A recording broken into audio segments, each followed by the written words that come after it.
युक्रेनमधल्या परिस्थितीबद्दल, तिथे असलेल्या भारतीय लोकांच्या परिस्थितीबद्दल खूप काही गोष्टी अजूनही स्पष्ट नाहीत।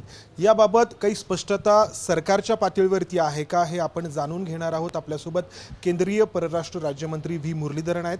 सर, अभी भी वहाँ कितने भारतीय फंसे हुए हैं और क्या सबसे हमारा संपर्क हो पाया है? ने वहाँ के जो भारतीय नागरिक है उन सभी को हमारी एडवाइजरी जो जारी किया है उसी के आधार पर चलने के लिए हमने रिक्वेस्ट किया है। लगभग 19,000 भारतीय नागरिक थे यूक्रेन में, तो 24 तारीख के पहले लगभग 4,000 लोग भारत में आ गए थे। कल तक या तो भारत में आ गए, नहीं तो यूक्रेन का बॉर्डर क्रॉस किए, वो संख्या लगभग 8,000 होंगे।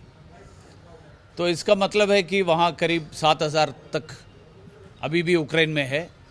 उसमें कई संख्या बॉर्डर के तरफ बढ़ रहे होंगे, कई लोग बॉर्डर में होंगे।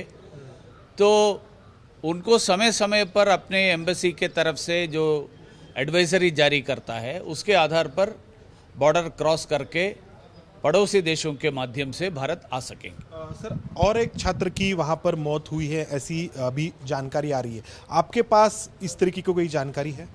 नहीं, वो जानकारी का मुझे कुछ पता नहीं। अच्छा सर, ये सब जो हालात है उसके चलते क्या हम रशिया के मार्ग से, वहाँ से क्या हम छात्रों को इवैक्यूएट कर सकते हैं? उसके तहत कुछ कोशिश हो रही है?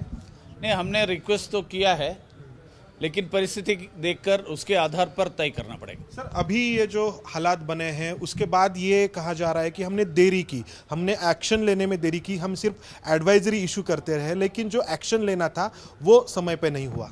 एक्शन लेने के कारण ही 4,000 लोग आ गए। अच्छा, नहीं, अभी जो वहाँ पे अटके हुए लोग हैं, नहीं, उनके लिए भी हमने इतने विमान भेजे हैं, इतने एयरफोर्स का फ्लाइट्स जा रहे हैं, तो इसलिए भारत सरकार के तरफ से यही प्रयास हो रहा है। अच्छा सर, ये सब हालात बने हैं। भारत ने अपनी जो भूमिका है वो इस तरीके की रखी है कि हम एक एब्सेंट रहे हैं, तो इस सारे मामले में एक अलग विषय है। अभी हमारे नागरिकों को वापस लाना ही सबसे प्राथमिकता। कब तक आएंगे सर ये नागरिक? सबको हम लाएंगे। धन्यवाद। तर सगळ्यांना आणू असं केंद्रीय परराष्ट्र राज्यमंत्री म्हणतायत। अर्थात कधीपर्यंत हे स्पष्ट नाही आहे। नक्की किती लोक अडकलेत याची आकडेवारी देण्याचा प्रयत्न केंद्रीय मंत्र्यांनी केला खरा, परंतु त्यामध्येही खूप काही अशा गोष्टी आहेत की ज्या स्पष्ट नाहीत किंवा त्याच्यामध्ये अजूनही सगळ्या काही तिथल्या नागरिकांशी संपर्क झालाय का हे देखील अजून याबाबत स्पष्ट नाही आहे।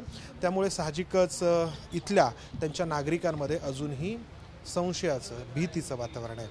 कॅमेरामॅन विजय राऊत समंदार गुंजारी, एबीपी माझा, पुणे। एबीपी माझा, उघडा डोळे बघा नीट।